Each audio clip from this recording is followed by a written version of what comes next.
Les vraies voix Sud Radio, 17h-20h, Frédéric Brindel, Judith Belair. Eh bien, le bonsoir. Bonsoir. Bonsoir à tous. Comment bienvenue. vous êtes-vous habillé aujourd'hui ? Moi j'ai eu froid. Moi j'ai un t-shirt. Ouais. Mais j'ai toujours chaud, moi, vous le savez, Frédéric. Écoutez, ça ne me regarde pas. Allez, bienvenue à tous dans les vraies voix de Sud Radio, comme chaque soir. Des sujets qui vous concernent sans détour. Alors, vous avez la parole. Si vous souhaitez commenter l'actualité, vous avez envie de parler vrai, vous appelez Julia au 0826 300 300. Puis évidemment, vous pouvez voter à nos questions du jour sur Twitter ou nous rejoindre sur Facebook, Instagram, TikTok ou notre chaîne YouTube qui a dépassé, attention, les 900 000 abonnés. D'ailleurs, merci à tous. Et puis, nous sommes avec nos vraies voix aussi ce soir, cher Frédéric. Nous sommes avec Philippe Bilger, qui est président de l'Institut de la Parole et auteur de Libre Propos d'un inclassable. Et qui a la voix un petit peu prise aussi. Oui. Ne parlez pas. Non. C'est vrai qu'on n'entend pas finalement. Non, mais je me donne un air de Bonnie Tyler. Oui, mais totalement. Sans le talent. Totalement. Mais vous Sans avez le ce talent côté ou sans le artiste. talent ? Voilà. C'est-à-dire quand le rouge. Mais j'ai pas mal au cœur en ce qui me concerne. D'accord. Mais dès que le rouge s'allume, finalement, votre voix réapparaît. J'espère. Voilà, écoutez, on continue avec nos éditorialistes. Donc on est aussi avec Olivier D'Artigol, qui est chroniqueur politique. Bien, bonsoir. J'aime aussi quand le rouge s'allume. J'allais le faire, Maintenant que j'ai préféré anticiper. C'est ça. Il sentait ce qu'elle est arrivée déjà. Alors, bravo Olivier. Je vous connais. Et puis Madi Saïdi, vous êtes conseillère en communication d'influence et auteur de Française, venue d'ailleurs chez Stock. Bonsoir. Bonsoir. Et chère Madi. la petite voix aussi, mais ça c'est le problème de courir sous la pluie. Ça. Oui. Ouais, voilà. autres. Mais Grande ça fait. sportive, hein. Ouais. Ouais, mais c'est pas mal la voix C'est- rauque aussi, on aime bien. Ah oui, et puis de Ouais. toute manière, j'ai naturellement, moi, c'est mon côté rocker, mon côté Johnny. Ouais, c'est ça. Voilà. Vous pouvez ressemblez chanter du vachement, Joe d'ailleurs. Cooker aussi, quoi. Oui, absolument. Et alors n'oubliez pas, chers auditeurs, notre grand débat à 17h30 en début d'année. Emmanuel Macron a plaidé en faveur d'un réarmement démographique de la France lors d'un entretien accordé au magazine Elle, qui est sorti aujourd'hui. Le président de la République a exprimé son intention d'améliorer l'accès à la procréation médicalement assistée. La position du chef de l'État reste inchangée concernant la gestation pour autrui, à laquelle il n'est pas favorable, car selon lui, elle inclut une marchandisation du corps de la femme. Ce qui nous amène à la question qu'on vous pose. Oui, pour chers notre auditeurs. grand débat de 17h30, hashtag réarmement démographique, on en parle. Comme le suggère Emmanuel Macron, la gestation pour autrui, GPA, doit-elle rester interdite en France ? Parlons vrai, il faut donc faire des enfants, mais comment ? Alors que des problèmes d'infertilité touchent nos jeunes générations. Donc procréation médicalement assistée, évidemment. Gestation pour autrui, pas de l'avis de tout le monde. C'est une question d'éthique et ce sont des questions que nous vous posons donc à 17h30. Et puis nous aurons aussi le coup de projecteur à 18h30. La flamme olympique, vous le savez, est accueillie dans la rade de Marseille aujourd'hui après un périple de 11 jours en Grèce. Elle entame un relais de 69 jours à travers la métropole et les Outre-mer à travers 400 villes avant d'arriver à la cérémonie d'ouverture des JO de Paris. C'est le 26 juillet qui arrive. Alors selon nos confrères du Figaro, le centre du renseignement olympique basé au ministère de l'Intérieur, 72 scénarios sont susceptibles de mettre en danger ce parcours, sans oublier le mécontentement de beaucoup de Français autour de l'organisation de l'événement lui-même. Alors justement, on le sait aussi, il y a plusieurs centaines de manifestants contre les JO en ce moment à Marseille. Et on vous pose aussi cette question. Mais sur, oui, parce Twitter. que ça y est, c'est le relais de la flamme. Précisément, elle arrive sur le sol à 19h40. Ouais. On aura l'œil là-dessus. Relais de la flamme, la France organise les JO 2024. Est-ce une fierté pour vous, les auditeurs de Sud Radio ? Vous donnez donc votre avis. C'est vrai, parlons vrai, nos champions se préparent. La Marseillaise va retentir, les stades vont rugir. Dans quelques minutes, la flamme entamera son périple jusqu'au 26 juillet prochain. Elle éclairera les plus beaux sites de notre pays. Êtes-vous fiers que la France organise ? Pardon, j'ai pas fini. Excusez-moi. 0826 300 300. Bah voilà, au moins on sent le plaisir de Frédéric Brindel à nous raconter tout cela. Allez, on va aussi accueillir notre auditeur du jour, Guillaume. Bonjour Guillaume. Bonjour à toute l'équipe. Bonjour, vous Bonjour, nous appelez Guillaume. d'ici les Moulineaux, Guillaume. Alors, votre coup de gueule d'aujourd'hui. Alors, bien, mon coup juste de en gueule, quelques mots, on vous retrouve dans un instant. Oui, hein, oui, voilà, ouais. Allez-y, on vous écoute. Donc, mon coup de gueule aujourd'hui, j'en ai marre qu'on tape sur les demandeurs d'emploi en disant, en essayant de faire passer, si vous voulez, dans l'esprit, dans la mémoire collective, que ce sont des planqués, des profiteurs du système, etc. On a eu le fameux « j'emmerde les non-vaccinés ». Et maintenant, j'ai l'impression qu'on a droit aux j'emmerde les demandeurs d'emploi. Voilà qui est bien présenté. On revient vers vous dans un instant. Vous êtes ici, si j'ose dire, à ici les Moulineaux. Aussi. Ah, oui, voilà, elle avait pas fait. Bon, et sur le répondeur, donc aussi au 0826 300 300, vous pouvez laisser des messages. Vous en avez laissé de temps en temps, Judith, ou Tous pas? les jours. Ouais, parce que j'ai reconnu votre voix l'autre fois. Écoutez, Bernard d'Orthez. Oh, Orthez. Dans les Pyrénées-Atlantiques. Patrice basketball. Allez, écoutons-le. Oui, bonjour Sud Radio, je suis Bernard de Orthez dans les Pyrénées-Atlantiques. Je viens d'écouter le reportage là, de l'islamo-gauchisme. À quand le prochain reportage de l'extrême droite, là, des identitaires, des néo-nazis, des trusts des multinationales Le Pen, de l'extrême droite européenne, qui eux menacent la démocratie blanche occidentale. Et alors, à quand un reportage comme ça? Alors, il y en a marre de l'islamo-gauchisme, il veut casser les couilles avec ça. Alors, comme dit le Pegnon, là, bravo, Sud Radio, on avance. Et moi, j'avance pas, mais avec tout ça, en tapant sur Mélenchon, l'islamo-gauchisme et tout, Bardella, lui, il avance. Et vous aurez participé à son élection. Mais, vous allez pleurer, hein. Et il va être élu, il va faire comme Orban et tous les patrons d'Europe de l'Est, là. Allez, au revoir Sud Radio, bonne journée. On parle vrai, Super. sur Sud Radio. Et qu'on ne dise pas justement que c'est qu'un côté qu'on fait parler. Ah oui, on fait parler de tous les côtés sur cette antenne. Le principe, c'est pas on parle pour un côté, c'est-à-dire on parle vrai. Voilà, parlons vrai sur Sud Radio. Avec Bernard d'Orthez dans les Pyrénées-Atlantiques. Vous avez envie de réagir, les vraies voix? Philippe Bilger.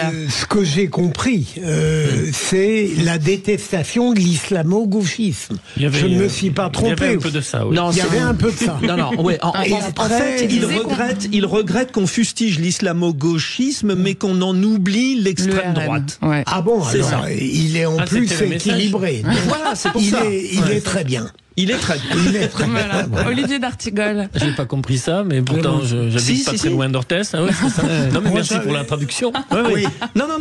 En fait, Bernard nous dit, Oui, écoutez, que nous dit alors, Bernard je vais pas le faire avec l'accent, parce Non, que non. mais il nous dit, j'allais le faire quand même avec l'accent. Je sais que ça vous démange. Non, mais ne le tentez pas. Ne le tentez pas. Non, il dit, c'est vrai que souvent on dénonce l'islamo-gauchisme. Oui. Alors il dit pas que c'est pas bien mais il dit, mais n'oubliez pas non plus de dénoncer le danger de l'extrême droite. Il prend l'exemple d'Orban en Europe, tout ça, et ils disent faites attention quand Bardella arrivera. Oui, donc je rejoins Philippe Bilger, c'est un propos équilibré. Mais vous savez, Orthez c'est une terre qui a beaucoup fait pour mettre fin aux guerres de religion. C'est un territoire tempéré. Pas mal, belle C'est la réponse. cité de Phébus. Madi Seydi. Ben en fait, je l'avais pas compris comme ça, moi. Vraiment, j'avais vraiment pas compris comme Il est ça. tellement fâché qu'il doit un peu manger le téléphone. Ouais, c'est ça. Alors, J'avais moi, cru qu'il approuvait Orban. Autant d'interprétations que de présence. Absolument. Alors moi, j'avais compris qu'effectivement, il fustigeait le gauchisme et tout ça, mais j'ai cru comprendre qu'il était même ravi. Et d'ailleurs, Bardella, vous l'aurez. Non, il dit Non, faites il disait, si attention. on n'en parle pas assez, on va l'avoir. Faites C'est ça qu'il attention, dit. faites attention. D'accord. Et il nous disait même, vous en serez responsable, puisque visiblement il y avait eu une critique de l'islamo-gauchisme. Je sais pas, c'était peut-être Elisabeth Lévy ou quelqu'un, enfin qui. On peut pas le rappeler. Pourquoi Elisabeth Il faudrait le rappeler. Il faudrait rappeler le citoyen d'Orthez. Allez, on fonce au 0826 300 Oui, 300. avec Guillaume. Vous êtes toujours là, Guillaume? Oui, absolument. Allez, alors on vous relance sur votre coup de gueule, Guillaume. On vous écoute. Oui, donc mon coup de gueule, j'en ai marre qu'on tape sur les demandeurs d'emploi en essayant de faire passer dans l'esprit commun que ce sont des profiteurs du système. On a eu le fameux j'emmerde les non-vaccinés. Bon, cela dit, moi je suis vacciné 3 doses. Bravo. Avec des effets indésirables assez notables d'ailleurs. Eh ben moi, aucun. Moi Vous non voyez plus, comme ouais. quoi. Voilà. Ouais. Comme quoi c'est l'exception qui infirme la règle. Voilà. Et maintenant j'ai l'impression qu'on a droit aux j'emmerde les demandeurs d'emploi. Alors c'est dit de façon beaucoup plus soft évidemment, mais on en est à la 3e ou 4e réforme de l'assurance chômage. Et il suffit pas simplement de traverser la rue quand on a plus de 50 ans pour trouver un emploi, même si on a un bac plus 5 et qu'on parle 3 langues. Ouais, Philippe Bilger. J'aime beaucoup ce point de vue qui est contraire à celui que je développe en général. Mais je crois qu'il y a des situations dramatiques et on peut avoir le sentiment pardon pour la grossièreté, qu'on veut emmerder les chômeurs parce qu'on les pense délibérément inactifs. Oui, pensez... on verra, Allez-y. dans les prochains mois les arbitrages qui sont rendus par l'exécutif, qui a repris la main puisqu'il y a eu un échec des négociations entre patronat et représentants des salariés sur la convention qu'on leur demandait de trouver. Pour les plus de 55 ans, ça devient difficile parce qu'on sait que le taux d'activité est assez... Il y a une difficulté sur l'emploi des plus de 55 ans. Justement, pardon Olivier, mais j'allais demander l'âge de Guillaume. Guillaume, je peux vous demander votre âge ? Oui, moi j'ai 52 ans. Je dirais juste aussi en Du coup, parallèle vous êtes concerné par cette situation, justement ? Ah bah complètement. Et puis là, si vous voulez, c'est pas simplement qu'on essaie. Moi, j'ai fait plus de 700 candidatures depuis le mois de janvier, en espérant prendre des postes parfois beaucoup moins bien payés que ceux que j'avais. Et on me répond, bah écoutez, non, on va pas vous prendre parce que on n'est pas sûr que vous restiez. Vous étiez trop bien payé ou suffisamment bien payé autrefois. Ou l'horrible, vous êtes trop qualifié. Oui, on vous a coupé par mais on l'a dit plein de fois, ça. On l'a dit plein de fois. On l'a dit plein de fois. J'ai même eu aussi de la discrimination sur l'âge. Je citerai pas l'entreprise, mais ça s'est déjà produit. Une entreprise très connue du secteur du bâtiment. J'ai eu droit aussi à la réforme Macron, c'est-à-dire que là aujourd'hui on a moitié moins si on a eu la malchance pendant la Covid d'être au chômage, ce qui a été mon cas. Moi je touche moitié moins d'ACDIC. Olivier d'Artigol, rapidement. Il faut rappeler que un demandeur d'emploi sur 2 n'est pas indemnisé. C'est important de le dire. Il faut rappeler que les enquêtes faites par France Travail montrent que l'écrasante majorité des demandeurs d'emploi sont dans une recherche effective d'emploi. Il peut y avoir quelques exceptions, mais c'est epsilon. Et puis, là, on a la crainte que la prochaine décision exécutive soit sur un durcissement des conditions d'indemnisation et notamment des plus de 55 ans. Madi Seydi. Oui, je suis assez d'accord parce qu'effectivement, il y a, comme dans toutes les sociétés, certaines personnes qui se complaisent à pas chercher du travail, mais que généralement, les gens cherchent, ils essaient de trouver du boulot et ils le trouvent pas forcément. Et je trouve qu'effectivement, on a tendance à toujours taper sur les mêmes en disant bah oui, mais la réalité du travail, c'est pas en traversant qu'on trouve du boulot et qu'on soit diplômé, qu'on ait de l'expérience.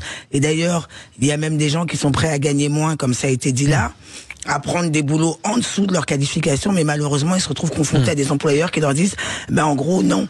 Alors qu'en réalité, si j'ai envie de gagner moins, si j'ai envie, parce que je veux m'en sortir, prendre un poste en dessous, c'est mon droit. Merci en tout cas, Guillaume. Alors, Guillaume est notre fil rouge. Oui, on le vous retrouve restez tout à avec l'heure. nous, Guillaume. Et puis vous, auditeurs de Sud Radio, si vous avez envie de nous appeler, c'est le 0826 300 300. Vous pouvez aussi évidemment aller voter sur notre compte Twitter à nos 2 questions du jour. On revient dans un instant avec les 3 mots dans l'actu de Félix Mathieu et le réquisitoire du procureur Philippe Bilger. 20h, Frédéric Brindel, Judith Belair. On est bien sur Sud Radio avec vous. Dans un instant, c'est les 3 mots de l'actu de Félix Mathieu, mais tout de suite, le réquisitoire du procureur. Les vraies voix Sud Radio, le réquisitoire du procureur, Philippe Bilger. On veut procéder... Philippe, j'avais un petit lancement, vous savez, le mouvement. avec même un petit compliment que j'avais prévu pour vous. Bon, oui, parce que c'est un sujet tomber le complément. Non, c'est un sujet grave que évidemment vous allez savoir porter. Intégrer la notion de consentement dans le viol, une idée nécessaire ? Oui, alors c'est quelque chose qui va être mis en œuvre et qui consistera de la part de l'accusé de viol à démontrer lui-même pourquoi il a considéré que sa victime était consentante. Donc il devra donner un certain nombre de signes, d'indices qui, selon lui, montraient de manière non équivoque pourquoi elle était consentante. Alors, là où je m'étonne un petit peu, c'est que mon expérience de la cour d'assises, lorsque nous avions des présidents de qualité, et ça arrivait tout de même, que lorsqu'un accusé contestait le viol qui lui était reproché, il disait la victime était consentante, la plaignante était consentante.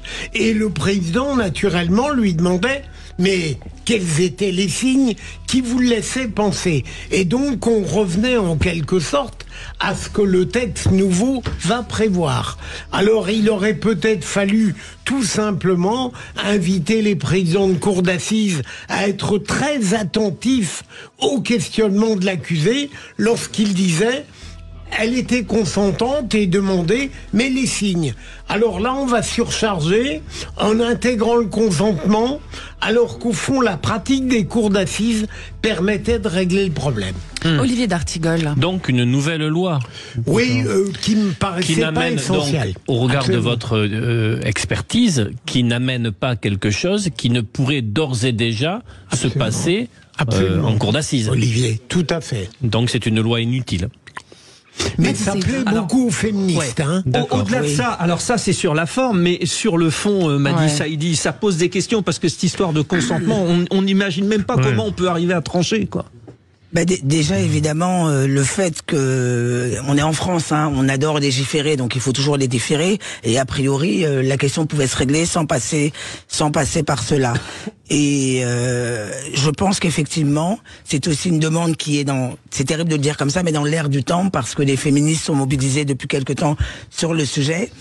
Et pourtant, on se plaint tout le temps c'est compliqué déjà pour les tribunaux, mais je crois que quelque part, il fallait donner gain de cause à ces féministes, mais je suis pas sûr que ça rapporte réellement quelque chose dans la gestion, Philippe Bilger, le but, c'est de renforcer la parole aussi des femmes, hein, c'est ça? Oui, c'est de faire que ce ne soit pas la plaignante, avant qu'elle soit déclarée victime, qui soit obligée de dire pourquoi elle n'était pas consentante. On veut insister sur le fait que l'accusé lui-même devra donner les preuves du consentement. Oui, alors, mais comme le disait Olivier, on pouvait déjà le faire. Mais cette explication-là me fait revenir un peu sur mes propos, ou si c'est un plus permettant que l'expression vienne de l'agresseur et non pas de la victime qui aurait à quasiment expliquer ce que l'autre ne veut pas dire, c'est peut-être une évolution positive alors,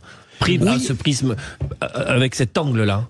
Oui, mais je dirais que la pratique actuelle permettait, comme vous l'avez dit tout à l'heure, vraiment un casse-tête. Mais sujet évidemment important. Il y a peut-être une symbolique forte en tout cas. Allez, on y va alors. Les 3 mots dans l'actu, c'est parti.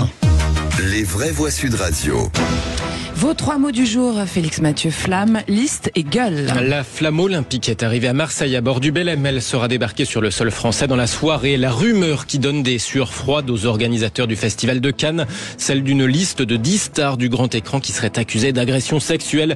Et puis la gueule de bois, et oui, du côté du PSG, après une nouvelle élimination en Ligue des Champions, Paris s'incline de nouveau face à Dortmund en match retour. Les vraies voix Sud Radio. Une parade en mer grandiose dans la rade de Marseille à bord d'un fameux 3-mâts, le Belém. La flamme est arrivée au soleil sous la protection de la bonne mer. Elle va toucher le sol français dans la soirée devant 150 000 personnes et en musique. L'hymne des JO de Paris 2024 signé Victor Lemann.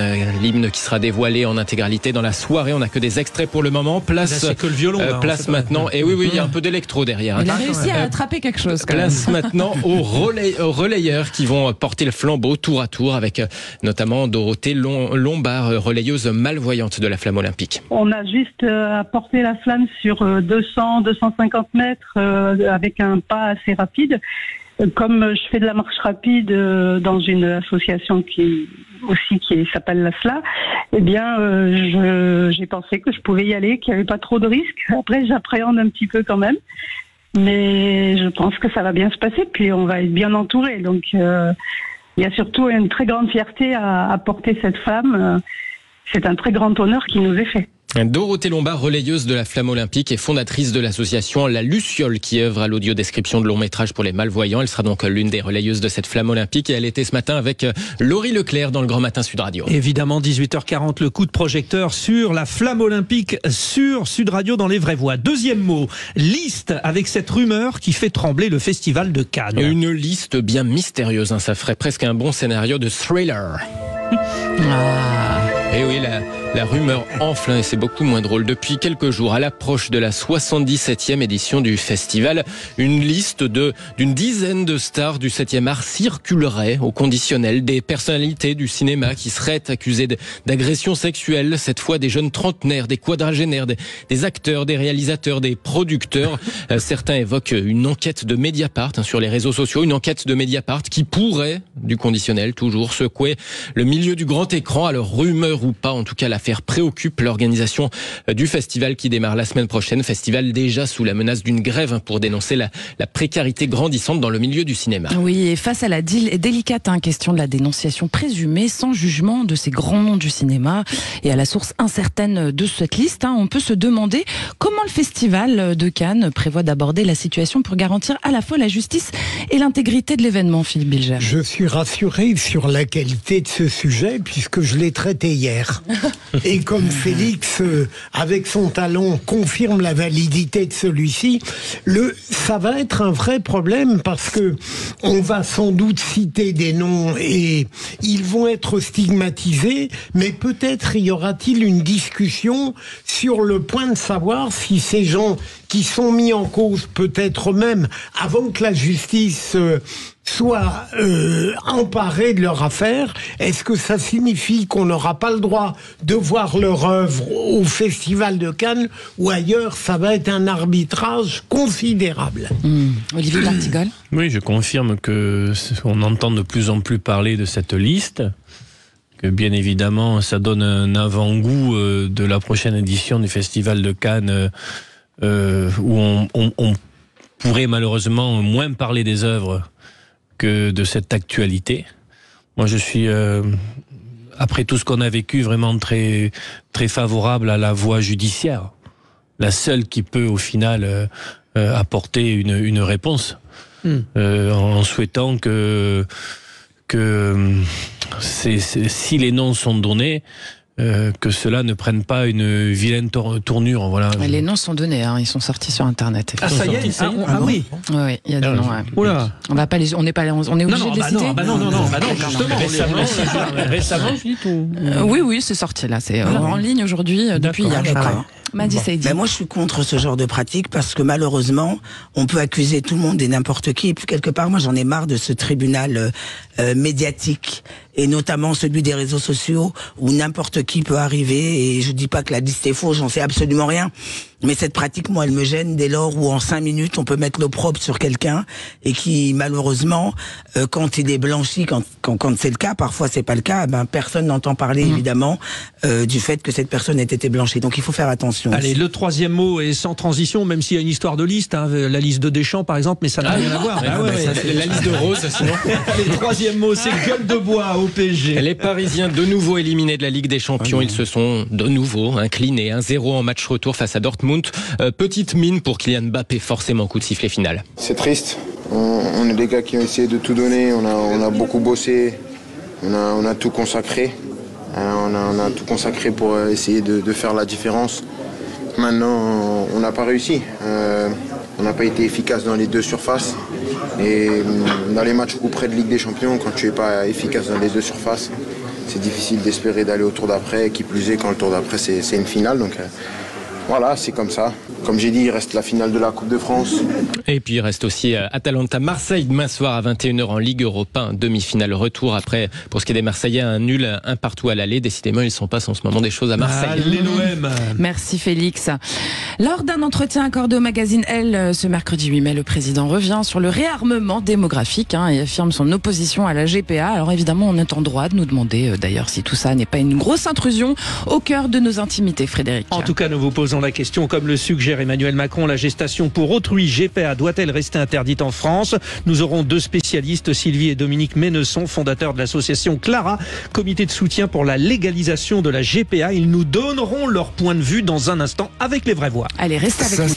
En début d'année, Emmanuel Macron a plaidé en faveur d'un réarmement démographique de la France. C'est parti pour le grand débat du jour. Les vraies voix Sud Radio, le grand débat du jour. notre France sera aussi plus forte par la relance de sa natalité. Aujourd'hui, tomber enceinte, ça devient un exploit. Exactement. C'est une location d'utérus, c'est de la marchandisation du corps humain. Et ça doit rester absolument interdit en France comme ça l'est aujourd'hui. Utiliser une femme à des fins de production, c'est quand même incroyable. Il nous parle de réarmement démographique, alors que lui-même il n'a pas eu de gosse. Ça me fait marrer. C'est une violence faite au corps des femmes au moment de la grossesse. L'utilisation de la femme, la chosification de l'enfant, ça peut pas être éthique. Lors d'un entretien accordé au magazine Elle qui est sorti aujourd'hui, le président de la République a exprimé son intention d'améliorer l'accès à la PMA, la procréation médicalement assistée. La position du chef de l'État reste inchangée concernant la gestation pour autrui, la GPA. Je le cite, quant à la GPA, je le redis, je n'y suis pas favorable. Elle n'est pas compatible avec la dignité des femmes. C'est une forme de marchandisation de leur corps. Ce qui nous amène aussi évidemment à la question qu'on vous pose sur X. Comme le suggère Emmanuel Macron, est-ce que la GPA doit rester interdite en France?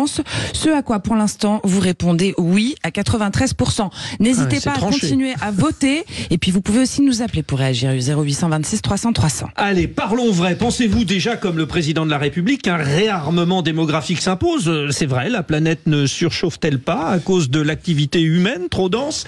Il faut donc faire des enfants, d'accord. Mais comment quand les problèmes d'infertilité touchent nos jeunes générations? La procréation médicale assistée, évidemment, pour le président. La gestation pour autrui, pas forcément, car il est question d'éthique. D'accord ou pas, donnez-nous votre opinion. Eux ont une opinion bien précise dessus. Sylvie et Dominique Ménesson, qui sont fondateurs de l'association Clara, comité de soutien pour la légalisation de la GPA. Bonsoir à tous les deux. Bonsoir.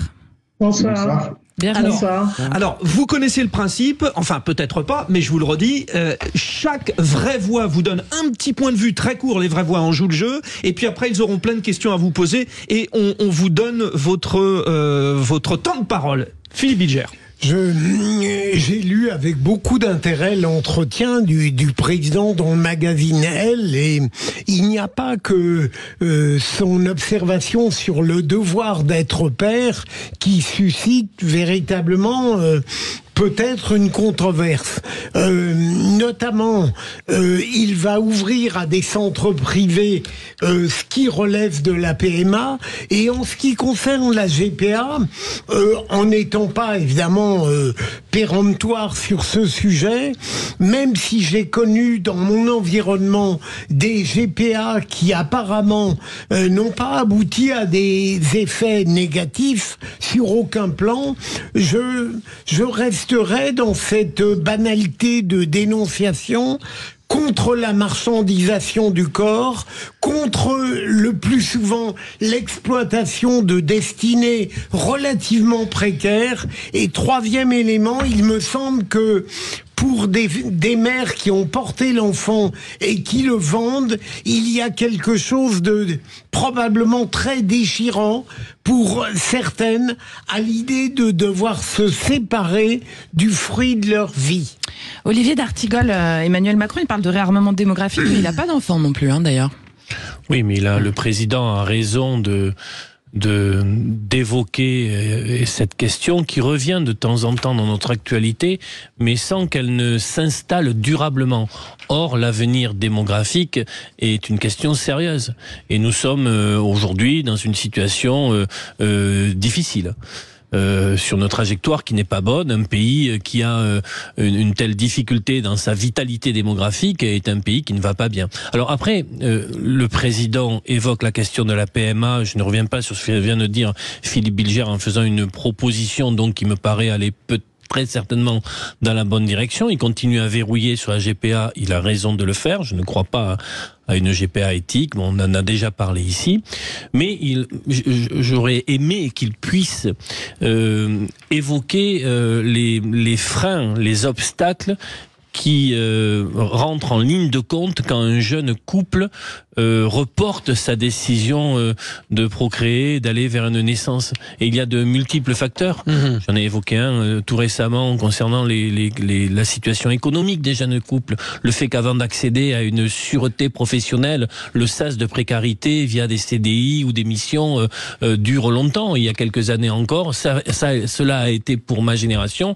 On avait une entrée dans ce qu'on appelle le marché du travail beaucoup plus sécurisé qui nous permettait, j'ai envie de dire, de faire des projets métier, dont celui d'avoir des enfants. Aujourd'hui, c'est plus compliqué. C'est une dimension, mais il y en a bien d'autres. On va y revenir, on a le temps. Madi Seydi. Oui, sur la question du réarmement démographique, moi je suis toujours gênée quand on emploie comme ça de grands termes, et puis je crois qu'il y a quelque chose aussi d'intime dans ça. C'est aussi la liberté des gens, même si effectivement un État fort est aussi un État qui a un certain taux de natalité, mais pour ça on peut aussi impulser une vraie politique de natalité. Mais effectivement on devrait aussi se poser la question de pourquoi aujourd'hui les Français, en dehors des gens qui sont atteints de stérilité, pourquoi aujourd'hui les Français ne font plus d'enfants. Maintenant sur la GPA, c'est la vraie question. Oui. Et maintenant, sur la GPA, en revanche, moi, je suis contre pour des raisons d'éthique, parce que pour moi, le corps d'une femme est sacré, et je suis contre la marchandisation. Et d'ailleurs, on le voit bien, une femme qui est pauvre ne peut pas se permettre de faire une GPA. En tout cas, moi, je n'ai jamais entendu parler d'une personne en situation de richesse qui faisait une GPA pour aider un pauvre. Alors justement, Sylvie et Dominique Ménesson, je rappelle que Attendez, on va vous donner la parole. Ne parlons pas tous en même temps. Allez-y, Julie. Sylvie et Dominique Ménesson, je rappelle que vous êtes fondateur de l'association Clara. Vous êtes le comité aussi de soutien pour la légalisation de la GPA. Quand on entend parler aussi de ce check-up fertilité, il y a une forme d'intrusion quand même caractérisée. Qu'est-ce que vous en pensez, même vous qui soutenez la GPA? Alors là, je te laisse parler parce que vraiment, je comprends pas trop cette question. Il y a une intrusion dans nos intimités, quoi, je veux dire, en fait. Tout d'un coup, réarmement démographique. Tout à fait. Oui, tout à fait. Ah oui, d'accord. Mais juste avant, on est en train de parler tous les deux et Sylvie a dit quelque chose de très juste qui répond à votre question. C'est qu'en fait, les couples infertiles ne sont absolument pas concernés et on n'a pas à résoudre le problème de la démographie. C'est deux choses qui sont complètement différentes et qui relèvent de situations personnelles et de l'intimité. Je partage avec vous, c'est quand même assez intrusif de vouloir réarmer la natalité. Alors, rappelons, vous êtes parents de deux jumelles, donc, nées en 2000 aux USA à San Diego, et vous avez donc fait toute la jurisprudence française et européenne de la GPA depuis votre retour en France en 2000 et au travers de 16 procès. Expliquez-nous où vous en êtes. Justement, nos enfants ont été enfin reconnus en France à 19 ans, quand elles ont eu leurs 19 ans. Ce qui est quand même pas très normal d'attendre autant de temps, surtout quand la Cour européenne des droits de l'homme dit qu'il faut agir avec célérité et efficacité pour reconnaître les enfants. Donc en fait, notre association, elle défend d'abord les enfants. Avant de demander la légalisation, déjà si on avait un débat, on serait déjà content. Un vrai débat, un débat serein. Et je dois dire que les arguments que j'ai entendus, on les entend depuis 40 ans, c'est toujours les mêmes arguments qui n'ont pas changé, alors que depuis, le monde a changé. Il y a des centaines d'études sur le sujet qui prouvent que c'est pas du tout le cas. Il y a 30 000 enfants qui sont nés dans le monde par GPA et on a du recul maintenant. Alors au début, évidemment, il y a 40 ans, on nous disait on n'a pas de recul. Bon, mais c'est bon, maintenant on l'a. Et les Français, eux, ils sont favorables à 75%, donc on n'a pas les mêmes chiffres que vous. Et notamment les femmes qui sont majoritaires pour dire qu'elles seraient d'accord pour porter un enfant pour un couple. Et ce sont des femmes qui ne sont pas des pauvres d'ailleurs, ce sont des femmes qui n'ont pas besoin d'argent, ce sont des femmes éduquées. Et elle le ferait même à titre altruiste et gratuit. Et c'est ça qu'on demande, une GPA altruiste et gratuit. Et oui, solidaire, ça existe, figurez-vous. Je sais bien que c'est inconcevable pour certains, et on ne force personne, bien sûr, on ne forcera jamais personne, justement, puisque la femme en question doit avoir donné son consentement libre et éclairé. Ça veut dire ce que ça veut dire. C'est une notion médicale qui est bien connue. Et en fait, nous, ce qu'on demande, c'est ça, parce que c'est parce qu'il y a une absence de cadre légal qu'il y a des dérives dont vous avez parlé d'ailleurs. Vous dites vendu, etc. Vous avez raison. Nous, on est les premiers à s'opposer à ça. Et elles sont minoritaires, heureusement. Mais la réalité, c'est au contraire des centaines d'enfants qui naissent en France. Alors, pas suffisamment pour combler le problème démographique, bien sûr, mais plusieurs centaines d'enfants qui naissent tous les ans en France, à l'étranger, et qui vivent en France, et qui n'ont pas de statut. Ils sont pas reconnus. Donc Bon, c'est alors ça. c'est réagi autour de la table. Hein. Philippe Bilger, on justement, ouvre le dialogue. on parle de légalisation, ok, mais quid de la reconnaissance justement de ces enfants qui existent déjà Moi, d'abord merci pour vos observations et j'y suis sensible. Hein. Mais est-ce que malgré les précautions que vous prenez et je dirais le cadre que vous souhaitez, est-ce qu'il n'y a pas quelque chose qui peut heurter tout de même, même en utilisant le terme marchandisation d'une manière plus noble, est-ce qu'il n'y a pas quelque chose qui peut heurter tout de même la conscience ?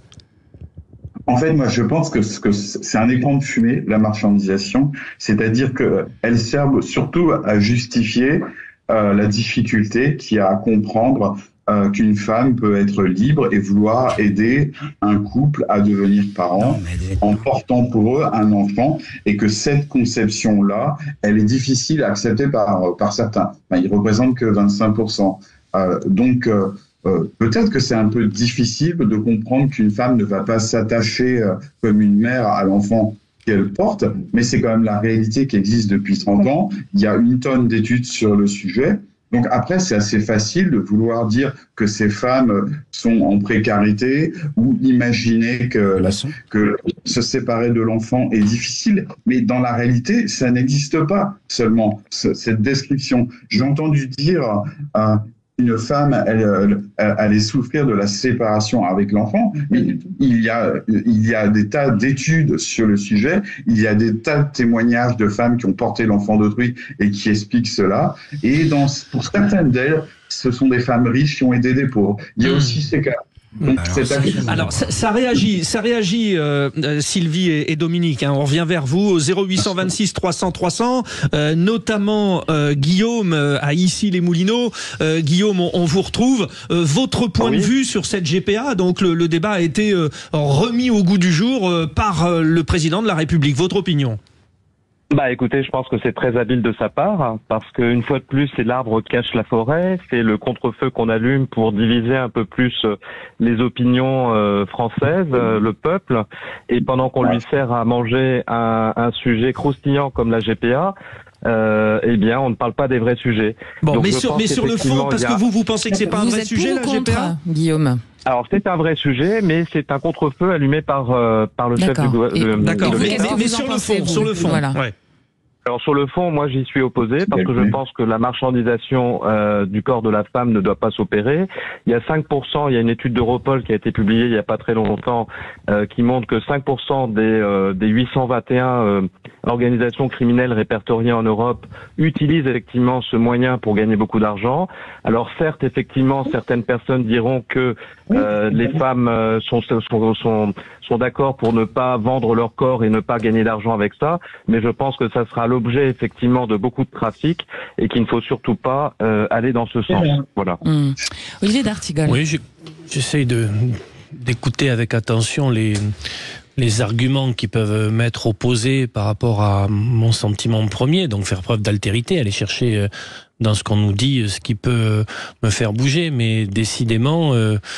Quand vous me parlez de ces femmes qui n'ont aucune difficulté et qui donc font le don d'une GPA pour un couple, pour une femme qui ne pourrait pas procréer, peut-être, mais c'est pas l'écrasante majorité de ce que j'ai pu. En effet, vous avez raison, c'est très documenté. Il y a en effet des travaux, des recherches.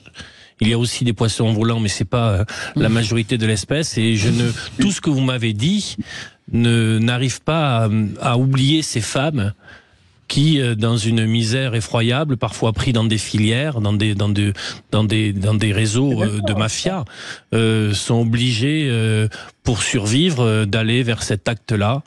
Et je trouve que dans ce que vous nous dites, malheureusement, vous en parlez peu. Madi Saïdi, on peut se poser la question de comment on concilie les préoccupations éthiques, dont on parle depuis tout à l'heure au sujet de la GPA, avec le désir de certains couples d'avoir des enfants, tout simplement, parce qu'il y en a qui peuvent vraiment pas.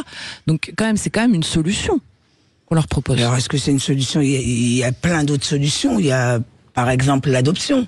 Et là on nous parle de consentement. Ça n'existe pas, c'est irréel de parler d'adoption. Vous connaissez les chiffres de l'adoption ? Allez-y. Alors, prenez les chiffres de l'adoption, ça existait peut-être il y a 30 ans, il y a 40 ans, mais aujourd'hui, on parle seulement de quelques centaines d'enfants à adopter. pour une demande qui est 50 à 100 fois plus élevée. Donc la probabilité d'y arriver, d'y arriver, de faire bouger au final, elle est inexistante, tout simplement. On a dans notre association... C'est peut-être là-dessus qu'il faut travailler, en fait, Dominique Ménesson, c'est vrai, comme le dit Olivier d'Artigol, c'est peut-être là-dessus qu'il faut bosser, c'est faciliter l'accès à l'adoption. Ah bon? Mais non, vous inventez des enfants, alors? Oui, les pays, il faut parler de choses réelles. Ce ne sont pas des procédures qui empêchent d'adopter. C'est qu'il n'y a pas d'enfants adoptables. Et quelque part, c'est une bonne nouvelle. Ça veut dire que les lois qui protégeaient les enfants dans les pays pauvres sont efficaces. Voilà. Et puis la GPA et l'adoption, c'est quand même des choses différentes, puisque il y a quand même une descendance génétique du père, au moins, enfin, ou du père ou de la mère. J'aimerais quand même avoir une réponse sur moi. Est-ce que vous parlez quid de ces femmes dans une misère absolue et qui donc tombent dans l'organisation de filières? C'est peut-être justement le fait de définir un cadre. C'est aussi documenté, c'est non? ça. C'est pour ça qu'on propose un cadre légal à la française, altruiste, gratuit. Mais altruiste, ça n'existe pas en France. Enfin... Mais si ça existe, vous voyez, vous l'êtes peut-être pas. Mais les enfants, j'ai vu ça. Sujet très intéressant. Merci à approfondir. En tout cas, et c'est vrai que franchement, hormis les convictions profondes, si on essaye de sortir de tout ça, c'est pas un sujet loin s'en faut aussi évident que cela. Moi, c'est mon point. On vous remercie, Sylvie et Dominique Ménesson. On rappelle que vous êtes fondateur de l'association Clarade et le comité de soutien pour la légalisation de la GPA. Vous restez avec nous, chers auditeurs. Vous êtes ici chez vous, vous le savez, sur Sud Radio. Et alors, en plus, on va bien s'amuser dans un instant parce que c'est qui l'a dit. J'ai réussi à le dire, moi, aujourd'hui. Voilà, à tout de suite. Les vraies voix Sud Radio, 17h-20h, Frédéric Brindel, Judith Belair. Les vraies voix de Sud Radio. Si vous saviez ce qu'on se dit en antenne, on le répétera pas. Incroyable. Voilà. Alors, vos vraies voix ce soir, c'est le cas de le dire. Chers auditeurs, sont Philippe Bilger, Olivier d'Artigol et Madis Saïdi. Ils sont prêts, comme vous. On est prêts, Frédéric Brindel. D'amarrage pour le Belém. Oh, vous êtes parfait, Philippe Bilger. Eh bien voilà, je vous bénis. 17h52, voilà, Philippe Bilger. C'est parti. Les vraies voix Sud Radio, le quiz de l'actu. Eh bien, alors, pour jouer avec nous, vraiment, Philippe, bravo. Guillaume, donc notre fil rouge. Bon, Guillaume, vous êtes là? Oui, absolument. Je rappelle le principe. Vous êtes le premier à répondre. Qui c'est qui l'a dit? Nous vous écoutons. Essayez de répondre assez rapidement. Si vous n'avez pas de réponse, à ce moment-là, les trois autres vraies voix entrent en jeu. Il y a plusieurs différences de points. Eh bien, nous commençons, chère Judith, par une question. On y croit. À 2 points. Allez, c'est parti. C'est un grand honneur. Qui c'est qui l'a dit? Pardon, je leur dis bien cette fois-ci. C'est un grand honneur, une responsabilité et un devoir sacré. Guillaume. Attal. Florent Manoudou. Non. C'est pas lui. Manoudou. Alors les autres, non. C'est pas français. C'est pas français. C'est un devoir sacré. C'est un grand honneur, une responsabilité, un devoir sacré. Qui a dit ça? Allez, je vous aide. Joe Biden. Non, c'est son ennemi. Trump. Non. Poutine. Oui, Poutine, superbe. Il l'a dit. J'en écris sur Judith avec mon stylo. C'était pas. Qui a gagné? Guillaume. C'est Guillaume qui prend 2 points. Deuxième question qui ne vaut qu'un seul point. Qui c'est qui l'a dit? La cérémonie d'accueil de la flamme. Je sais pas, vous prenez votre temps, alors j'avais pas compris. Allez-y, c'est à votre tour. J'aime bien les dire. Allez-y, cher La ami. cérémonie d'accueil de la flamme olympique en France est le premier temps fort de Paris 2024. Alors, Guillaume. Hidalgo. Estanguet. Oui. Bravo. Très bonne réponse d'Olivier d'Artigol. Il a été rapide. C'est normal. 1 point. Troisième question. Cette fois-ci, j'ai le droit. Oui, 3 points. D'accord. Qui c'est qui l'a dit? On a des gars qui ont essayé de tout donner, on a beaucoup bossé, on a tout consacré pour essayer de faire la différence, mais on n'a pas réussi. Marquinhos. Alors, Guillaume. Guillaume, vous ne l'avez pas? Darmanin. Pardon, Madis Saïdi. Mbappé, j'ai dit. Oui, bien sûr. C'est lui C'est juste après la défaite du Paris Saint-Germain d'hier soir.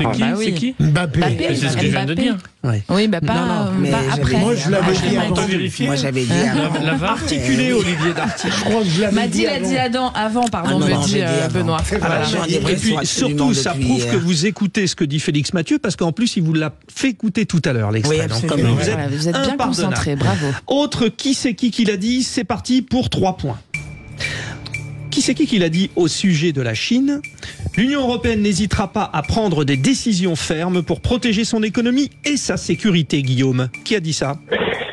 Notre ministre des Affaires étrangères, éventuellement? Non. Van der Leyen. Oui, Olivier D'Artigol. Il est terrible, Olivier D'Artigol. Ouais, mais il est bon. Oui, oui. Il est J'ai bon. hésité avec elle, oui. Surtout qu'on le combat pas.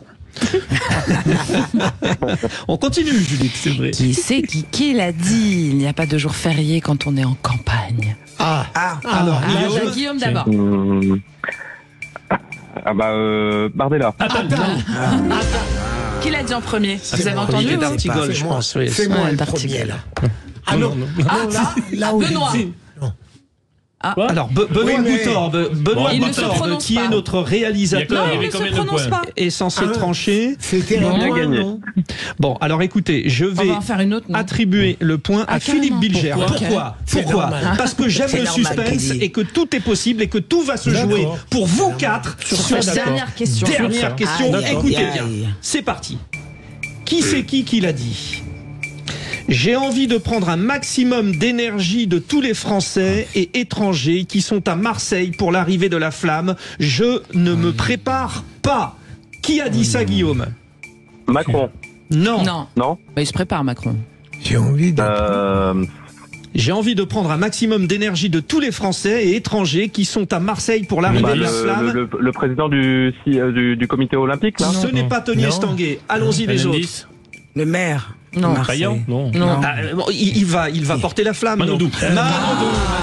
Victoire Donc, qui a d'Olivier gagné? D'Artigol. Voilà, Bah, c'est on est D'Artigol. d'accord. Hein Qui est habillé Bravo, en bleu Olivier. d'ailleurs, c'est peut-être de bonne augure. 50 Shades of Blue. Allez, vous voulez jouer avec nous? Vous nous appelez au 0826 300 300. Vous votez sur Twitter à nos sujets chauds d'actu. On reste avec vous. On vous remercie, Guillaume. Vous restez avec bravo, nous aussi. Guillaume, je vous en prie. Bravo à tous et à tout de suite.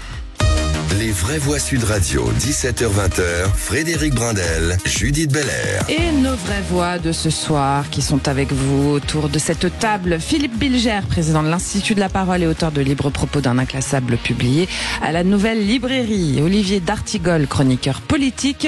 Et Madi Saïdi, conseillère en communication d'influence et auteur de Française venue d'ailleurs, publié chez Stock. Allez, c'est parti pour le coup de gueule de Frédéric Brindel.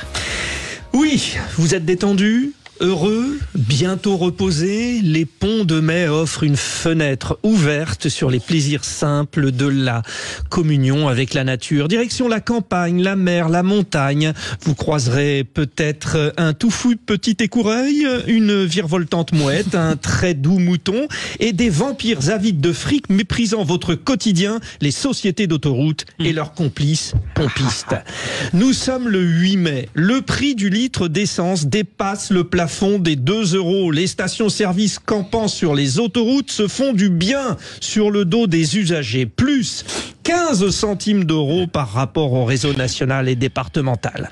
Après avoir fait la queue à la pompe, vous pourrez déguster un poulet frites à 30 €. Vous aurez collectionné les passages au péage, quelquefois pour 15 km parcourus. Autant de coups de carte bancaire sans contact, autant de ralentissements pour cause d'embouteillage à la caisse, comme pour bien nous convaincre que ça valait le coup de payer plus cher pour aller plus vite.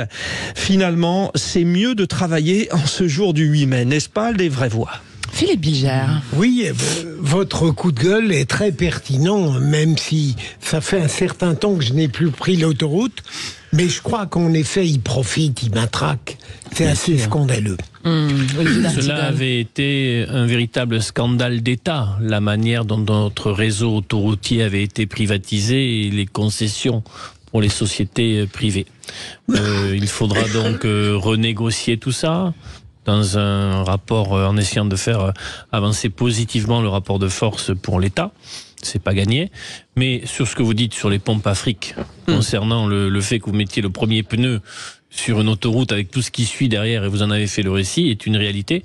Et pour des familles pour qui parfois partir en vacances c'est un véritable effort budgétaire, si elles se prennent bien évidemment des coups de bambou derrière la tête comme ça dès les premiers kilomètres, c'est très très dur. Oui, bien sûr. Madi Saïdi. Oui, c'est tout à fait scandaleux parce que d'abord, les Français, on connaît les problèmes de pouvoir d'achat qu'ont les Français.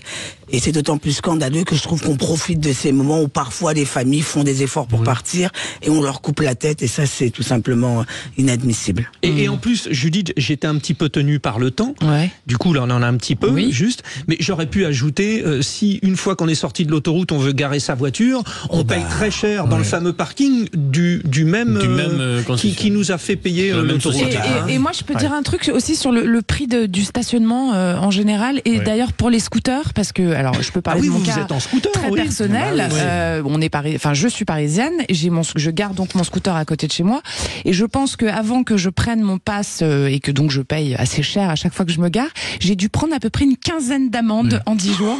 Donc j'avais quand même une période. Pardon. C'est pour ça que vous n'avez pas pu nous inviter à manger. Il y avait quelqu'un qui venait, qui avait repéré mon scooter et donc vraiment j'ai dû prendre une quinzaine d'amendes. Donc je trouve ça incroyable en fait. Ils sont très organisés. Ah bah oui, absolument, ils sont organisés. C'est du racket. Absolument. Ouais. Bon. Philippe Bilger, vous avez envie de réagir sur le prix du stationnement? Non, mais je compatis pour le racket, si j'ose dire. Ok. Oui. Bon, allez, on va passer quand même peut-être à vous avez la parole avec Félix Mathieu, n'est-ce pas? Avec la flamme olympique qui débarque à Marseille.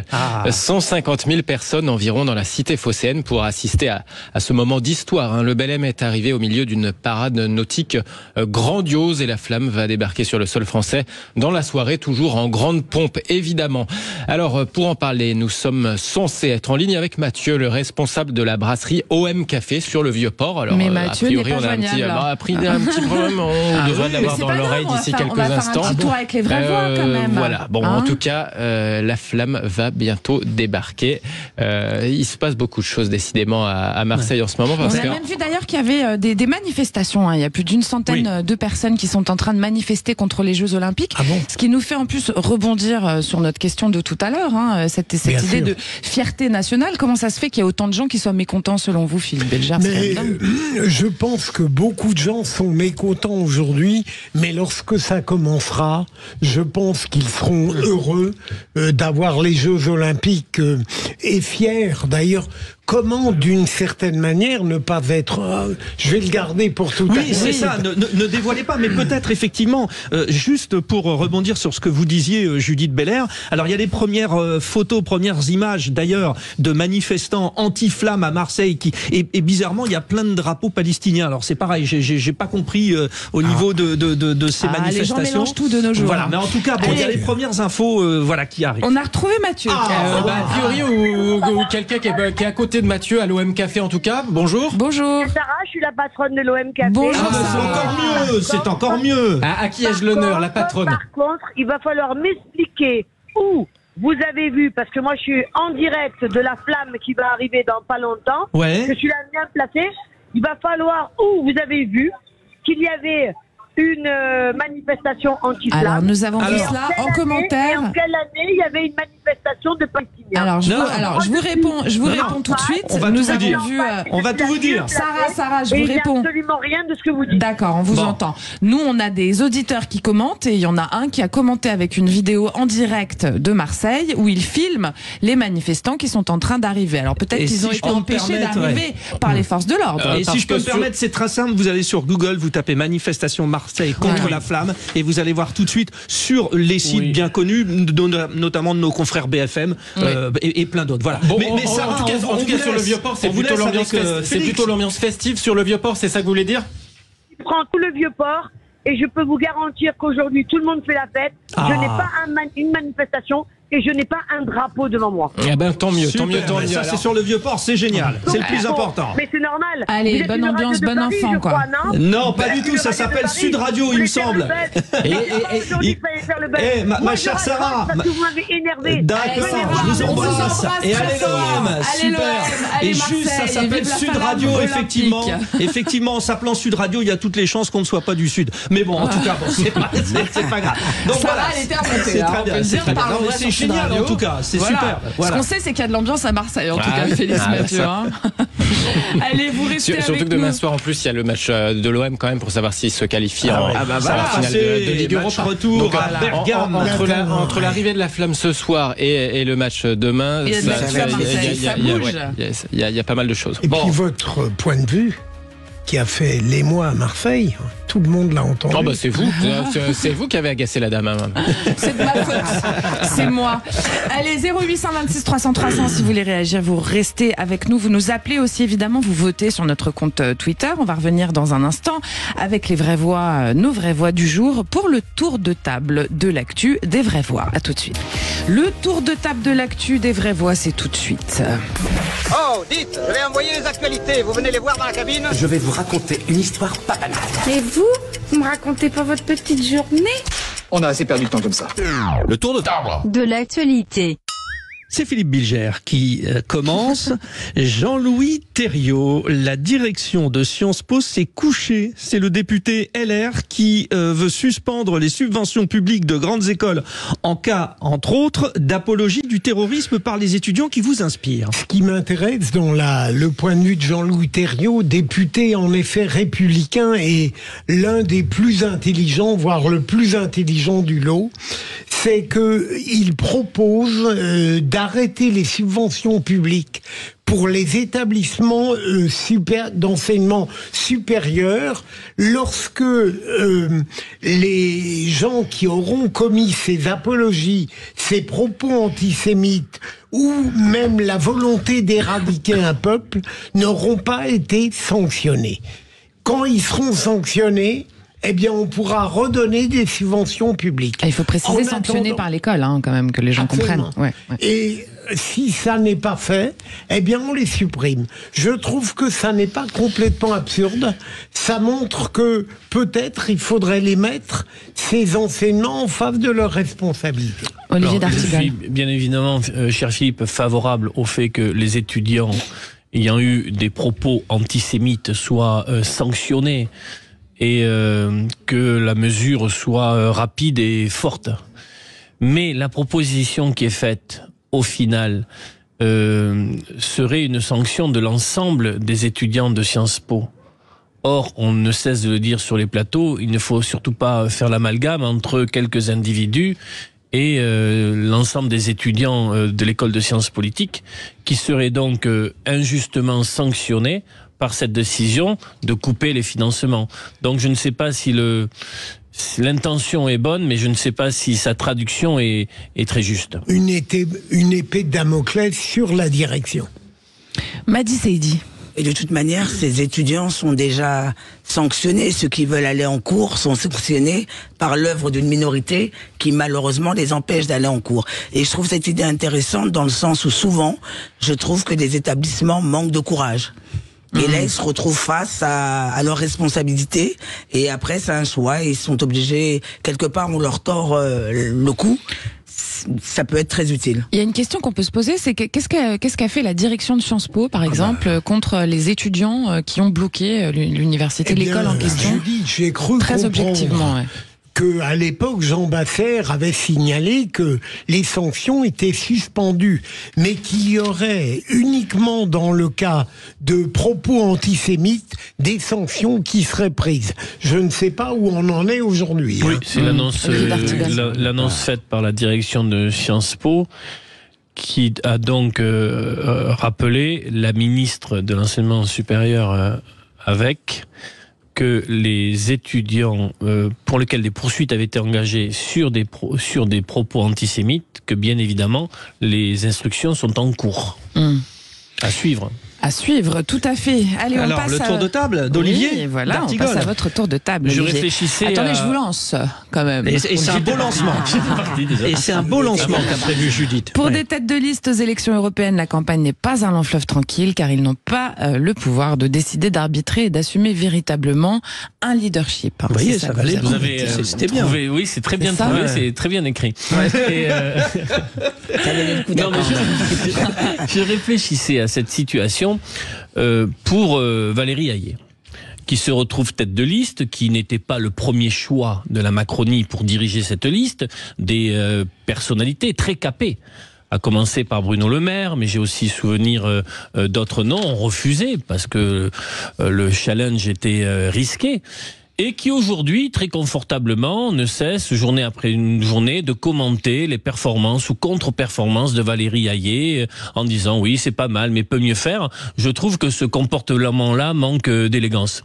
Elle n'a pas pu choisir. Alors que quand vous êtes tête de liste, vous devriez avoir des prérogatives et quelques pouvoirs. Elle n'a pas pu choisir elle n'a pas pu peser sur la composition de la liste Renaissance. Les arbitrages politiques ont été rendus au plus haut niveau de l'État et d'après ce qui peut se dire, s'écrire, certaines décisions posent problème.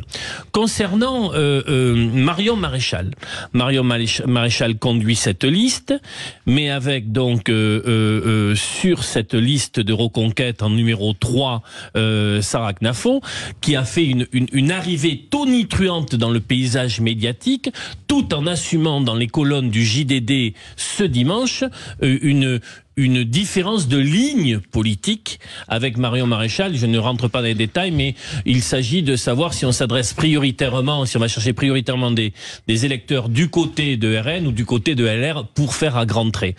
Donc elle se retrouve dans une situation difficile. J'en termine par François-Xavier Bellamy qui a eu une actualité de campagne positive avec son arrivée rue Saint-Guillaume, mais qui lui aussi n'a pas pu rendre les arbitrages concernant la composition de sa liste, et à en croire un entrefilé dans le Canard enchaîné, il dit quand il a vu la liste, ça va être difficile de mener campagne, je ne vais pas être très fortement soutenu. Donc c'était pour évoquer cette réalité politique qui fait que je préférerais véritablement qu'on donne la main à une personnalité connue ou moins connue pour diriger une liste, qu'on puisse lui laisser un peu plus d'espace d'initiative. Ça fait un peu comme 2 heures moins le quart avant Jésus-Christ. Vous savez, Coluche, il va voir César et il dit on se bat, puis il se retourne, il n'y a plus personne derrière lui. Alors justement, à ce sujet du positionnement de Valérie Hayé, on se souvient aussi de la proposition de notre Premier ministre de rencontrer à sa place Jordan Bardella lors d'un débat. C'est-à-dire que on pourrait presque se demander si c'est pas un peu phallocrate tout ça, Madi Saïdi. Oui, absolument. Et puis je trouve que malheureusement la politique a beaucoup changé. Alors là, l'autre consolation, c'est que c'est pareil chez tout le monde. Mais en réalité, c'est très gênant. C'est qu'effectivement, ils sont tête de liste, ils sont censés porter une tête de liste. Et encore, je vous parle pas d'LFI, qui la tête de liste a disparu au profit de la 7e. La 7e, oui. Voilà. Et c'est terrible parce qu'ils ne peuvent pas faire campagne. Ils n'ont pas choisi leurs équipes. C'est scandaleux d'ailleurs. Pourquoi ce serait Attal qui irait affronter Bardella alors qu'il est quand même Premier ministre. Il court pas tout à fait dans la même cour. Et quelque part, c'est dire à Valérie Hayé, pousse-toi que je m'y mette parce que toi, en fait, t'es pas capable d'aller débattre avec Bardella. Et ça, c'est quand même terrible. Elle l'a fait. Oui, elle l'a fait. Alors, il y a eu ce premier débat. Voilà, il y a eu ce premier débat où d'ailleurs les gens ont reconnu un certain talent de débatteur pour quelqu'un qui en était à son premier débat. Donc, un talent de débatteur pour une débatteuse, oui. D'accord. Moi, en dehors des difficultés qu'évoquait Olivier, il y a le problème, évidemment, des espaces politiques. Pour Bellamy, c'est très clair, même pour le macronisme. Mais pour reprendre votre expression, c'est tout sauf un long chemin tranquille. Oui. Et donc glorieux. Et donc, oui. Pour Reconquête, alors vous êtes intéressé à Reconquête, c'est quand même bien, Olivier d'Artigol. Je pensais pas que vous alliez. Non, vous ne dépendez pas. Je suis un observateur politique, donc je m'intéresse à l'ensemble du prisme politique. Et ça, je trouve ça magnifique chez vous. Vraiment, moi, j'ai été impressionné par. Par l'ouverture d'intellectuels. D'accord. J'ai une passion de la politique. Madi Saïdi, vous allez nous annoncer rapidement de quoi vous allez parler dans un instant. Du Parti communiste, ce serait peut-être un peu... Pardon, Philippe Bilger. Messieurs, on laisse parler Madi Saïdi, s'il vous plaît. Allez-y, Madi. Alors, une fois n'est pas coutume, alors aujourd'hui, ça sera un coup de cœur, pas un coup de gueule. Et mon coup de cœur, c'est les cérémonies de commémoration que j'aime beaucoup. Eh bien... que j'aime beaucoup, que je trouve très utile. D'abord parce que c'est un moment... Vous allez nous expliquer tout ça juste d'accord. Dans un instant. Entendu, vous alliez dégainer. C'était un petit teasing.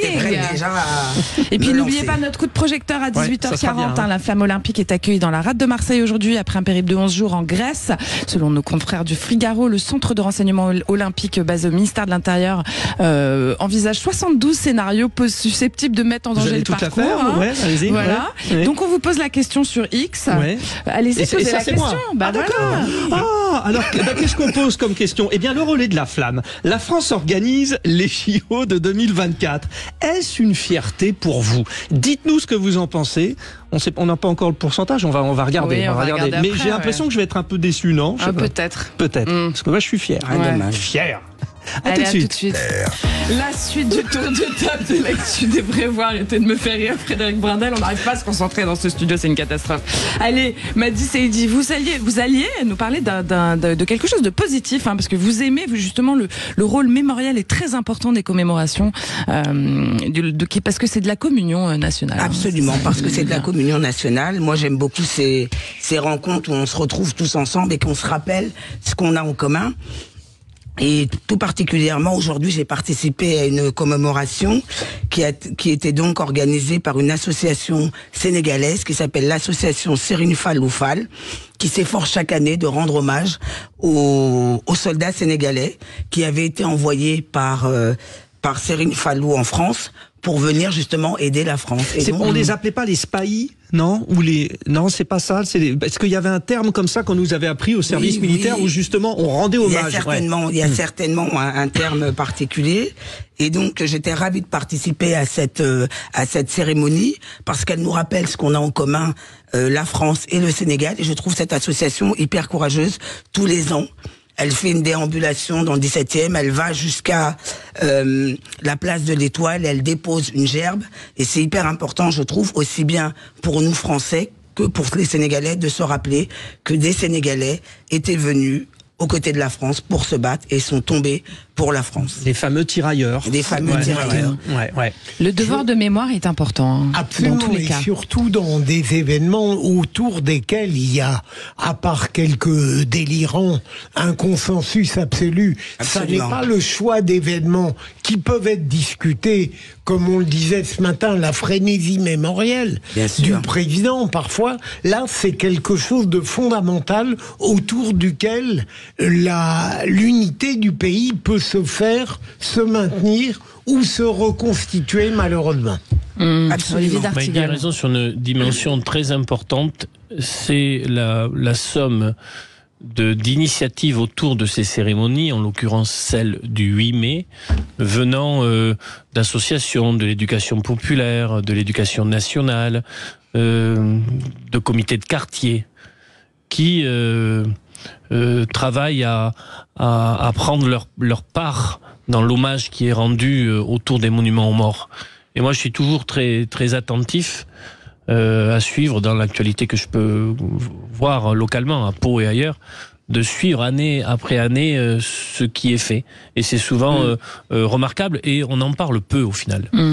Finalement, sans cette histoire, ce que vous voulez nous dire aussi, sans cette histoire qu'on remémore ensemble, finalement, on a du mal à s'ancrer dans notre présent aussi, Madi Saïdi. C'est ça qui est important. On a du mal à s'ancrer dans notre présent. Je pense que d'ailleurs, pour s'ancrer dans notre présent, il faut être en accord avec notre passé. Et ce passé-là, il nous appartient. Et ce qui m'a touché davantage, c'est qu'aujourd'hui, on avait dans cette cérémonie le maire de Thiaroye.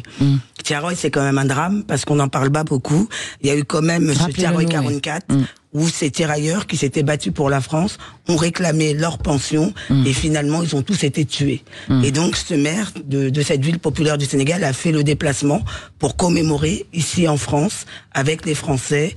Et pour souligner le lien malgré tout, quoi. Absolument, il y a un lien malgré tout. Et je voulais juste apporter une précision parce que j'ai posé une question sans avoir la réponse. Donc les spahis sont des unités de cavalerie française de l'armée d'Afrique ayant existé entre 1834 et 1964. Donc je me souviens. Ça devait être eux les tirailleurs, c'est ça que vous dites. Non, mais ça fait partie aussi, moi ayant fait l'armée, finalement je suis pas si jeune que ça. Eh bien, on nous a appris aussi à nous souvenir de tout ça. Un mot peut-être. Non, est-ce qu'on a le temps, Julie? Je voulais juste dire que Tout ça pour dire que moi je voulais saluer aussi l'action des associations, notamment cette association Serine Faloufal, et je pense que le gouvernement sénégalais gagnerait à se rapprocher de ces associations pour faire des commémorations communes. Ouais. Vous avez vu ce matin les commémorations, alors vous parliez, Philippe Bilger, d'un trop plein de commémorations du président Emmanuel Macron. Oui, des panthéonisations à outrance, alors tout n'est pas discutable, hein, bien sûr, mais là c'est un événement sur lequel tous les Français à peu près s'accordent. Eh bien, dans un instant, on va continuer à parler des JO, hein, justement. On en a déjà parlé depuis le début de cette émission. La torche olympique va arriver ce mercredi à Marseille. Elle va parcourir 12 000 kilomètres sur tout le territoire national dans l'Hexagone en Outre-mer, ce qui nous amène à notre question du jour, hein, relais de la flamme. La France organise les JO 2024. Est-ce que c'est une fierté pour vous? Que disent nos auditeurs? Eh bien non. Oh, voilà. À combien? 95%. Oui, effectivement. Voilà, très bien. Allez. Parlons vrai. Attendez-vous avec impatience le défilé des 206 délégations du monde entier sur la scène. Espérez-vous une pluie de médailles pour nos athlètes tricolores? Êtes-vous fiers en tant que Français d'accueillir cet événement universel? C'est la question que nous vous posons. Et on va essayer de faire évoluer le pourcentage. Le débat, voilà. Hein, parce que le pourcentage, oui. Voilà. 0826 300 300, vous pouvez voter sur Twitter aussi. Alors il y a quand même un de nos auditeurs qui dit l'esprit olympique n'est plus là, maintenant ce n'est que business, corruption, conflit d'intérêts, etc. Voilà, il y a quand même cette vision-là. Après il y en a qui disent qu'ils sont très fiers, hein, aussi. On a 2-3 commentaires comme ça. Faut quand même pas oublier, chers auditeurs, que notre pays rayonne à l'international grâce à ces JO. Ah oui, c'est bien. Et puis bon, il y a eu des époques, par exemple les JO de 1936, qui étaient ceux d'Hitler à Berlin. Franchement, on peut pas dire que l'esprit olympique était respecté. Et puis après, il y en a eu où ça a bien marché, puis d'autres un peu moins. Voilà. Moi, je suis partisan de dire quand même qu'on est bien dans l'esprit olympique côté français. Allez, un tout petit tour de table des vraies voix, Philippe Bilger. On est bien dans l'esprit olympique? Oui, alors j'essaierai de distinguer mon absence d'intérêt, je dirais, pour les Jeux Olympiques et en même temps la fierté que j'éprouve pour la France. Voilà. Ça me semble compatible. Bon, Olivier d'Artigol. Il sera donc très intéressant de suivre Philippe Bilger dans les tout prochains jours et semaines pour voir si il y aura un basculement notable. Ah, comme nos auditeurs, peut-être. Oui, c'est intéressant. Madi Seydi. Alors moi, incontestablement fière, moi la sportive que je suis, j'aurais rêvé porter cette flamme, j'aurais rêvé représenter la France, donc forcément je suis fière. Marion. Allez, 0826 300 300, vous réagissez, vous parlez vrai sur Sud Radio. Sud Radio, c'est votre radio et on revient tout de suite avec le coup de projecteur des vraies voix. Tout de suite. Les vraies voix Sud Radio, 17h-20h, Frédéric Brindel, Judith Belair. Le coup de projecteur des vraies voix, c'est tout de suite. Les vraies voix Sud Radio, le coup de projecteur des vraies voix.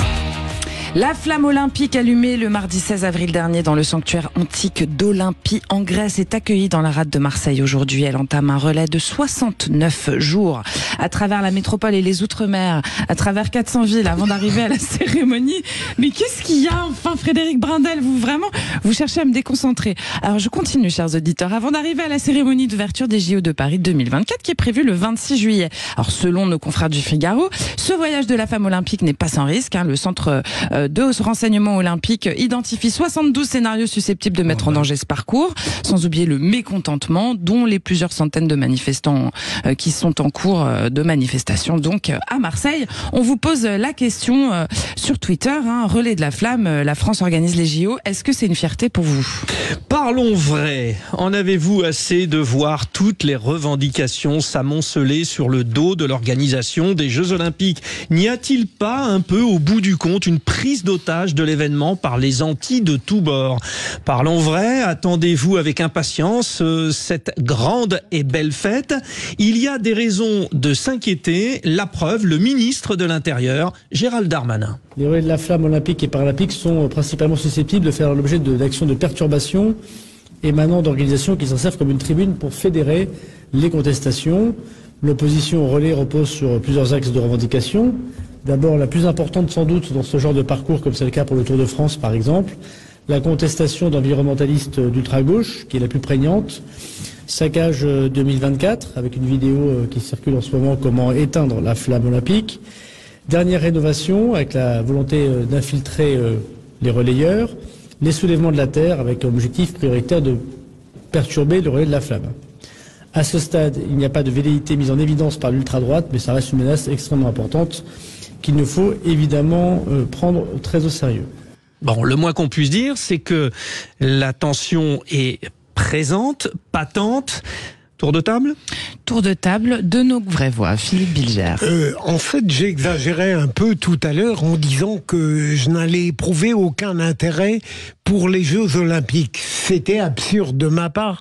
En réalité, je voulais dire que, compte tenu des multiples incommodités qui existeront à Paris, notamment les difficultés d'accès, eh bien, je préférerais voir les Jeux Olympiques à la télévision d'ailleurs, mais bien sûr, je ne manquerai pour rien au monde les compétitions où la France peut espérer une médaille d'or, par exemple avec le fabuleux Léon Marchand. Mais en natation. Même si je manquais d'intérêt pour les JO, votre question est très pertinente. On ne peut qu'être fier tout de même du fait que les Jeux Olympiques se tiennent en France. Je ne vois pas qui peut dire bien, non, je préférais que... Nos auditeurs, à 95%, ils ne sont pas fiers, sachez-le. Voilà. Par définition, les auditeurs de Sud Radio sont lucides et brillants, mais là... Ils aiment contredire. On est naturellement fiers que ça passe. Et ce n'est qu'une consultation, évidemment. Et bien souvent, on est tenté de répondre quand on est contre, un peu moins quand on est pour. C'est aussi peut-être ça. Alors justement, Olivier d'Artigol, la présence aussi de cette flamme olympique, ça doit avoir normalement un impact d'enthousiasme, de mobilisation autour de ces JO. Alors qu'est-ce qui se passe ? Ou pas. Je débute... les journées par un message sur Twitter et sur ma page Facebook intitulé « La bonne nouvelle du jour ». C'est pour prendre un peu à contre-pied l'époque que nous vivons. Donc, il m'arrive de la chercher, la bonne nouvelle du jour. Elle était consacrée aujourd'hui à l'arrivée du Belém à Marseille, et ce qui va donc se passer aujourd'hui et dans les jours qui suivent. Et l'un des lecteurs sur Facebook du post m'a dit « Monsieur d'Artigol, peut-être, mais j'attire votre attention sur le fait que sur les factures d'électricité, rien n'est réglé. » Je prends cet exemple. Et il me disait, donc, comme il est restaurateur, et il me disait que on n'en parlait plus, ce qui est vrai, mais qu'il était toujours confronté à de grandes difficultés concernant son opérateur. Donc il y a de nombreux problèmes dans notre pays. Des crises, on est dans une société cocotte-minute. Tout ce qui a par exemple fait naître le mouvement des Gilets jaunes, rien n'est réglé en fait et pour de vrai. La question est de savoir si toutes ces difficultés qui s'accumulent, dont certaines donc ne sont absolument pas réglées, est-ce qu'on va pouvoir quand même voir s'ouvrir un moment, quasiment une trêve olympique dans ce climat français pour souffler un peu et profiter de ces Jeux, sans bien sûr dire que ça fait oublier tout le reste. Est-ce qu'il y aura donc ce que j'évoquais tout à l'heure, ce basculement? Ça avait fait la même chose pour Londres, où sur les Jeux de Londres, il y avait 2012. Eu vraiment, le changement d'ambiance avait été quasiment à l'ouverture des Jeux. Puis le pays avait basculé. Nous le verrons. Moi, je le souhaite parce que il y a quand même, c'est une magnifique programmation sportive et événementielle, beaucoup de bénévoles. Il y aura 1100 relayeurs de la flamme. C'est tenir cette flamme pour ces personnes-là. Moi, j'ai envie de connaître ce qu'ils ont fait. Ça va traverser 200 villes. Moi, je suis très bon public, mais je peux comprendre aujourd'hui qu'on ne le soit pas tout autant. Madi Seydi. Alors moi, j'ai vraiment envie que ces Jeux Olympiques soient vraiment un moment de liesse populaire, de grande fête nationale, mais il y a aussi la réalité qui malheureusement nous rattrape. Il y a quand même des problèmes d'insécurité, il y a des problèmes de transport. Beaucoup de gens se plaignent en termes d'accessibilité, le prix des places, sans compter tous les problèmes quotidiens qu'ont les Français.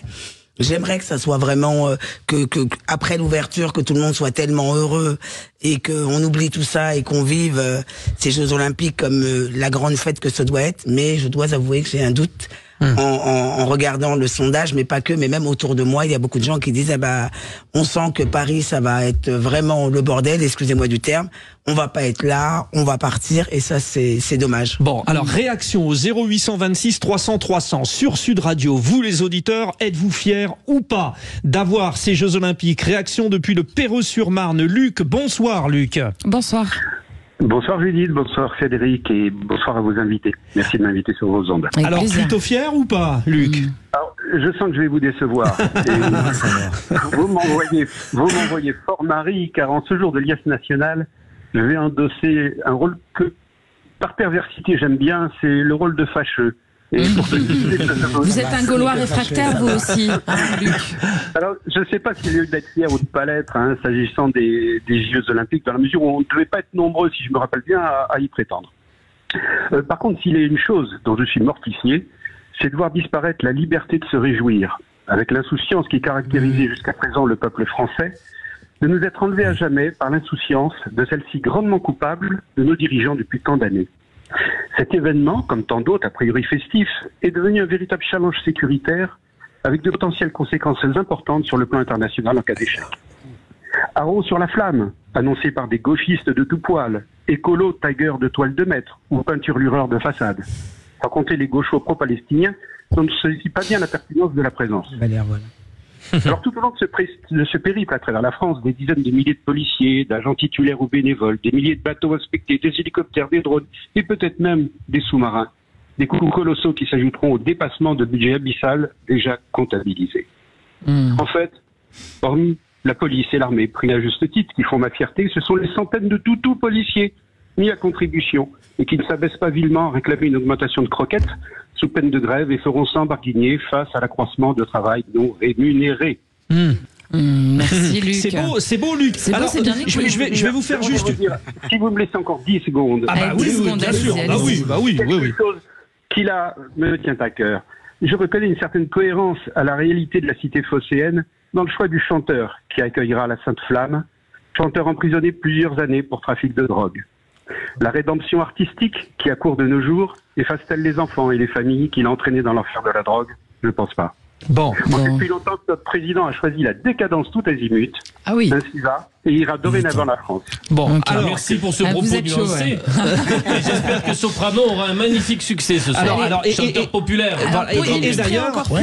Et d'ailleurs, juste deux petites secondes, Judith, mais il a une voix exceptionnelle et bien sûr, s'il est là, c'est que c'est qu'il a payé. Voilà. Bon, alors hormis les 10 dernières secondes, Luc, je voulais juste vous dire que le convaincu des Jeux Olympiques avait entendu vos propos et que ça m'avait aussi touché. Hormis les 10 dernières secondes, mais ça c'est chacun qui dit ce qu'il veut. On parle vrai. Alors pour illustrer un peu tout ça, on va écouter Céline Verzelletti, la secrétaire confédérale CGT.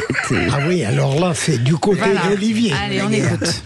Il faut qu'il y ait finalement les mêmes primes, quel que soit l'employeur public. Même contrainte, même prime. S'il faut en effet perturber très clairement les Jeux Olympiques, eh bien nous les perturberons. On n'a pas de culpabilité à faire grève pendant les JO si nous n'avons pas gain de cause sur des revendications qui nous semblent d'intérêt général. Pardon, s'il faut perturber, j'en ai perdu la voix. Voilà. Nous perturberons. C'est ça qu'elle nous dit. Dans ce que disait Luc tout à l'heure, il l'a dit, c'était magnifique ce qu'il avait écrit, mais il pointait quelque chose qui explique peut-être cette morosité d'avant les Jeux.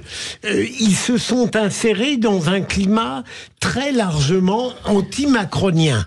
Il y a eu beaucoup d'événements et on nous a tellement parlé des problèmes qu'ils allaient devoir régler, comme vous l'avez dit, Madi, que finalement il y a presque une contagion du pessimisme. Et j'espère qu'elle se dissipera lors de l'ouverture. Bon, après sur l'extrait que nous a fait écouter Judith sur Céline Verzelletti, on a quand même l'impression, alors j'imagine votre réponse, mon cher Olivier d'Artigol, mais que tout le monde y va de sa revendication pour un petit peu profiter pour faire sur le dos de la bête, quoi. Enfin. Oui. Ouais, oui. Un effet d'aubaine. Il y a les JO qui approchent et donc des métiers qui ne peuvent être télétravaillés et qui sont essentiels à la réussite des Jeux mais à notre vie quotidienne les salariés en profitent pour ou rappeler un certain nombre de revendications ou demander des conditions de travail renforcées parce qu'ils vont devoir faire appel à une surcharge de travail pendant ces JO. J'ai eu une discussion passionnante avec un conducteur de métro qui me dit, mais il faut le dire à l'antenne, on va avoir une surcharge de services à rendre, mais on n'a pas de moyens supplémentaires de recrutement, de rames en plus, et donc il me disait ça ne passera pas. On va être en grande difficulté. Ce sont souvent aussi des revendications pour permettre la réussite des Jeux. On oublie de le signaler. Alors pour revenir un peu au symbole de cette flamme olympique, quand même, m'a dit Saïdi, la flamme olympique, c'est quand même un symbole de l'unité, de la paix et de la diversité à l'échelle mondiale. Et alors c'est rare que je donne mon opinion, mais moi je trouve ça quand même dingue qu'on attaque ce symbole, vraiment, et qu'on oublie l'importance en fait de ce que ça porte. Oui, absolument, et c'est bien dommage. C'est bien dommage parce qu'effectivement, ces Jeux sont aussi le moment où, comme je disais tout à l'heure, de communion nationale, parce qu'il n'y a pas que les commémorations qui le font, il y a aussi de grands événements comme les JO. Et là, c'était une vraie opportunité, mais malheureusement, ces JO aussi sont aussi une opportunité pour les politiques, pour les syndicalistes, qui là vont tourner à 100 à l'heure pour pouvoir remettre sur la table des revendications qui parfois sont légitimes, sans doute, il n'y a pas de souci, mais là, c'est l'occasion de les remettre sur la table. Et ça, c'est dommage, parce qu'on passe à côté de quelque chose. Vous avez parfaitement raison. Moi, ça m'a semblé fou quand j'ai lu le dispositif de sécurité autour de la flamme, avec différents périmètres. Parce qu'il y a des gens qui veulent l'éteindre, vraiment. Abdoulaye Kanté nous l'a expliqué d'ailleurs hier. Il est responsable, il était vraie voix, il nous a expliqué. Des points de sécurité, puisque ça va aller à 4 km/h. Donc ça pose un très grand nombre de problèmes. Et bien évidemment, il ne faudrait en aucun cas que cette flamme ne puisse plus faire son cheminement et être éteinte. Ce serait une catastrophe pour l'image même du pays. Allez, on écoute encore un extrait plutôt contre Christian Grolieu, le secrétaire général de Force ouvrière. Ça fait 7 ans que la France a été informée qu'elle va bénéficier des Jeux Olympiques. Et à quelques mois à peine, pour pas dire quelques semaines, de ces Jeux, nous n'avons toujours pas réglé des situations et en particulier l'investissement des agents publics pour réussir cet événement. Évidemment, d'une population à une autre, vous n'avez pas le même investissement. Les forces de sécurité, police, douane, etc. ont un investissement beaucoup plus fort, évidemment, que d'autres services. Mais il y a des services importants dans la fonction publique qui vont être concernés, en particulier la voirie, l'entretien des routes, le nettoyage des routes, le nettoyage des trottoirs, le ramassage des poubelles, l'impact que ça va avoir aussi sur les services d'urgence hospitaliers avec 12 à 15 millions de visiteurs en plus. Donc c'est difficile aujourd'hui de dire où ça peut démarrer, quand ça peut démarrer. Ce préavis, il sert justement à ce que si ça se passe mal, les agents puissent s'arrêter de travailler pour se protéger et quelque part protéger leur sécurité et leurs conditions de travail. Christian Grolier, le secrétaire général de Force ouvrière sur Sud Radio. Ouais, vous en pensez quoi, Philippe Bilger, finalement? Parce que, bon, on comprend bien qu'il y a une surcharge de travail, qu'il y a des intérêts, mais il y a aussi l'image qu'on donne et beaucoup d'étrangers le disent, oh là là, on va en France, est-ce qu'il va y avoir des avions, est-ce qu'il va y avoir des trains? C'est ça aussi. Là. J'avais, on avait invité une syndicaliste il y a quelques semaines et je lui avais demandé, mais est-ce que le combat syndical est-il forcément indifférent à l'image de la France lorsque des Jeux...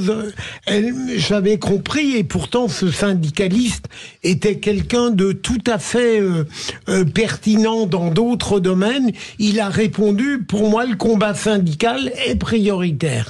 Mais il répondait aussi, comme Olivier l'a fait là, notre lutte pour l'amélioration de notre condition, elle est aussi destinée à nous permettre de mieux assurer ce que les Jeux Olympiques exigent. Et je ne vois pas de raison, à partir du moment où j'admets la validité de l'argumentation pour les forces de sécurité, pourquoi je la refuserais en quelque sorte systématiquement pour d'autres. Olivier d'Artigol. Oui, exact. Alors après, on ne peut pas empêcher un syndicaliste de faire son travail de syndicaliste. Bon, après, je souhaite réellement que qu'un certain nombre de revendications puissent être sérieusement examinées, regardées de près. C'est aussi l'art de la négociation qu'on a un peu perdu dans les dernières années, malheureusement. J'espère que les choses seront réglées avant la cérémonie d'ouverture. Oui, Madi, dans votre spécialité, il y a la communication de crise. Est-ce que finalement le gouvernement communique bien autour de ces possibles crises sur les Jeux Olympiques? Eh ben, en tout cas, là, depuis quelques jours, on les entend plus. Et je ne sais pas si d'ailleurs c'est une bonne idée de continuer à parler des problèmes de sécurité, parce que quelque part, ils font aussi peur aux gens. Oui. Il faut aussi peur aux gens. Donc évidemment, c'est important de créer un lien avec les populations pour les rassurer. Mais si on communique trop sur les problèmes d'insécurité, on les crée aussi. Donc on fait peur aussi. Donc la communication aussi a sa limite. En tout cas, il faut qu'elle soit mesurée pour qu'elle soit efficace. Bon. Eh bien, Monsieur Macron dit lui que les Gaulois réfractaires doivent changer d'avis, puisque accueillir le monde est un élément de fierté qui change le regard des Français sur eux-mêmes. Voilà, ça sera la conclusion, non? Moi, en tout cas, je suis fier qu'on ait les Jeux Olympiques. Je vous assure, c'est une fête fabuleuse. Moi, j'ai eu la joie d'y travailler sur 5. Vous voyez des gens du monde entier passer. Vous croisez des gens du Botswana, du Guyana, bah oui, du Kazakhstan, c'est magnifique. La dernière fois, je choisis un autre pays. Oui, mais moi, je le prononce façon Est. D'accord. Voilà. Eh bien, merci les vraies voix. Je rappelle que ce soir, vous étiez, chers auditeurs, avec Philippe Bilger, président de l'Institut de la Parole et auteur de Libre Propos d'un inclassable publié à la Nouvelle Librairie. Olivier D'Artigol, chroniqueur politique. Madi Seidi, conseillère en communication d'influence, auteur de Française, venu d'ailleurs publier chez Stock. Merci à tous les trois d'être venus par ici. Merci à vous tous. Et vous restez avec nous, chers auditeurs, parce que le plastique, c'est fantastique. On fait un spécial plastique et pollution. Parce que là, du coup, ça devient moins drôle. Là, c'est moins drôle. Et notamment dans la nourriture et tout ça. Du microplastique, des nanoplastiques, tout style de plastique. Donc, on va vous informer là-dessus et débattre autour de ce sujet. Non, c'est pas Plastique Bertrand. Allez, on vous embrasse et restez avec vous. À tout de suite.